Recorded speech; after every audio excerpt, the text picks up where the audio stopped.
Here we have a question of finding the prize money of average Jeopardy winners, and it wants to find the confidence interval with 96% confidence.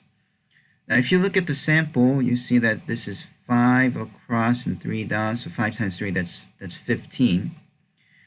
And before you do anything, you have to take notice of the fact that 15 is less than 30, and there is no standard deviation given for the population. In that case, if the population standard deviation is not given, then if these two conditions are met, then we have to use the t-distribution.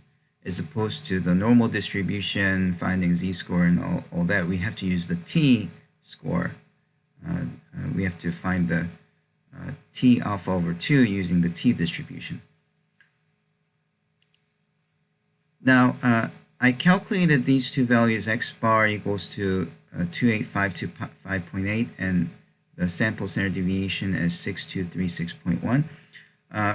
But I need to show you how you get these numbers with a calculator. So here's our calculator. If you go to stat, what you can do is you can input all your numbers as list 1. So what I did was I put in all these numbers 22881, 26827 as numbers in this list. So you can see that I did all 15 of them here. And once you're done with that, then you can go to stat again and go to calc and do the one variable stats. Okay, and you just do this, enter, and that gives you the mean value, which I wrote here. And here you see that there are two standard deviations, and it's a little confusing which one to use. The slightly higher value is the Bessel corrected one. So if you're trying to approximate the population variance by the sample variance, a mathematician named Bessel figured out that you always tend to underestimate, and you have to correct it by, instead of dividing by n, you divide by n minus 1. So that's like the correction he came up with. That's called Bessel correction, and it's a slightly higher number. So of the two standard deviations, this is standard deviation, that's also standard deviation. This one is if it's the entire population. This slightly higher one is if you're using the sample standard deviation as an approximation of the population standard deviation. Okay, so that's our Bessel corrected version that we're going to use. Okay, let's carry on. So what do? We have to use this formula for the margin of error, right? And this is like the radius of the confidence interval. And we already have Sx, we already have n equals to 15. So the thing that we really need to figure out is t alpha over 2. So how do you get that? Well, you need to have two things at hand. One is that the alpha, which is called the significance level, is always 1 minus the confidence level, and because the confidence is 96%, I put 0.96, and by doing that you have 1 minus 0.96, you get 0.04. And this is something that's only needed for the t-distribution. For t-distribution, you have to calculate the degrees of freedom, which is always n minus 1.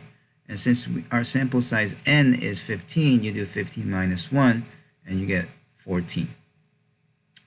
And to get t alpha over 2, now you have to use the calculator, the inverse t function with 1 minus alpha over 2. Let me show you how to do that as well. So you go to second vars, gives you all the distributions, and you go down to inverse t, enter, and you put in 1 minus 0.04 over 2.